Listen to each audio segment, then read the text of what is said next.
नमस्कार, जय हिंद, वंदे मातरम दोस्तों। स्वागत है आप सभी का उत्तर प्रदेश के सबसे भरोसेमंद YouTube channel UP news update में।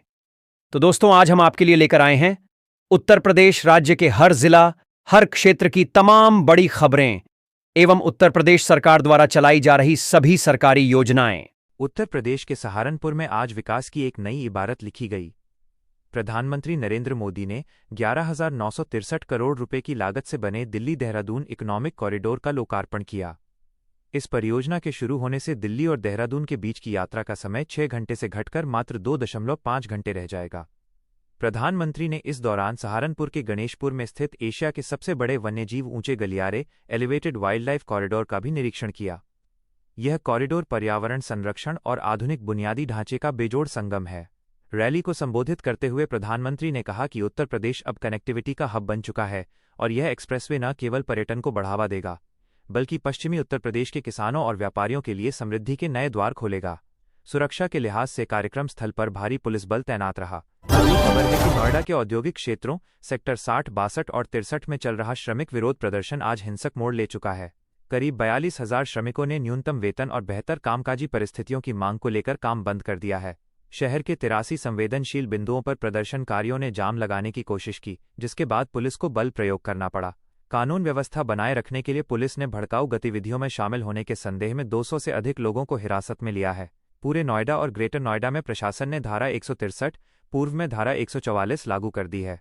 स्थानीय प्रशासन और श्रम विभाग के अधिकारियों ने औद्योगिक निकायों के साथ आपातकालीन बैठक की है।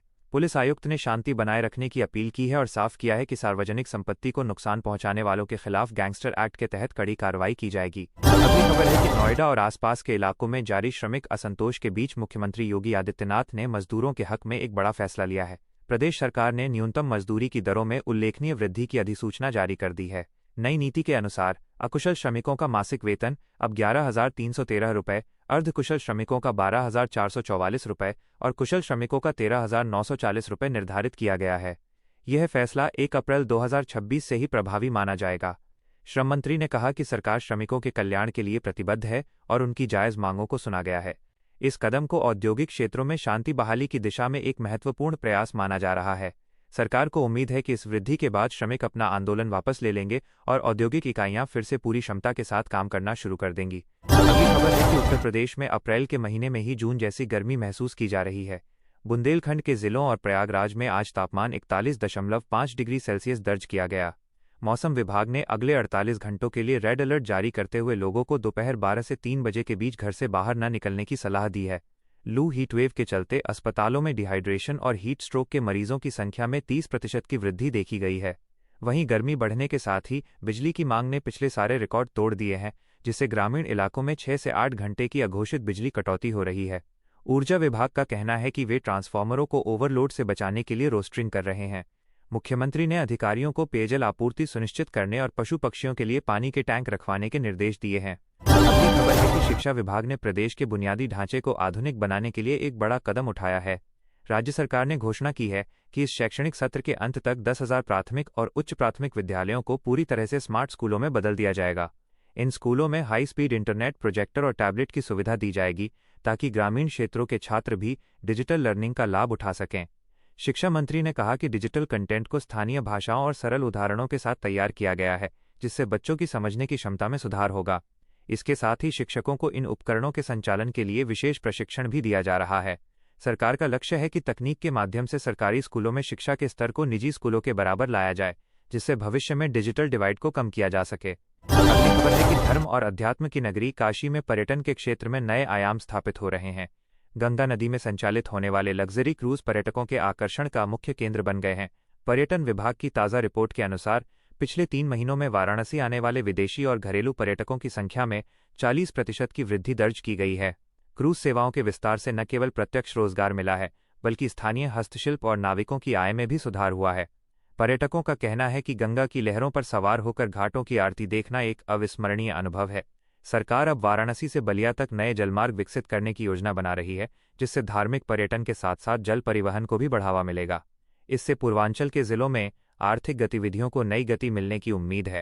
अगली खबर है कि रबी सीजन की मुख्य फसल गेहूं की कटाई के साथ ही उत्तर प्रदेश सरकार ने न्यूनतम समर्थन मूल्य (एमएसपी) पर खरीद की प्रक्रिया तेज कर दी है। पूरे प्रदेश में 5,000 से अधिक क्रय केंद्र खोले गए हैं, जहां किसान अपनी उपज सीधे सरकार को बेच रहे हैं। इस वर्ष गेहूं का समर्थन मूल्य 2,275 रुपये प्रति क्विंटल निर्धारित किया गया है।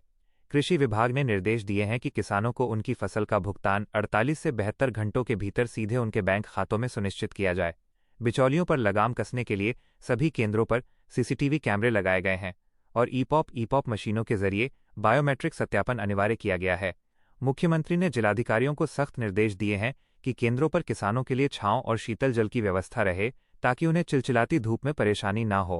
अगली खबर है कि राजधानी लखनऊ के निवासियों के लिए यातायात की बड़ी समस्या का समाधान होने जा रहा है। केंद्र और राज्य सरकार के संयुक्त सहयोग से लखनऊ मेट्रो के फेज 1B कॉरिडोर को अंतिम मंजूरी मिल गई है। ये नया मार्ग चारबाग से शुरू होकर पुराने लखनऊ के घने इलाकों जैसे अमीनाबाद चौक और ठाकुरगंज से होते हुए वसंत कुंज तक जाएगा। लगभग 11 किलोमीटर लंबे इस रूट का एक बड़ा हिस्सा भूमिगत अंडरग्राउंड होगा, ताकि ऐतिहासिक इमारतों को कोई नुकसान न पहुंचे। मेट्रो रेल कॉरपोरेशन ने मिट्टी के परीक्षण का काम शुरू कर दिया है और अगले महीने से निर्माण कार्य शुरू होने की संभावना है।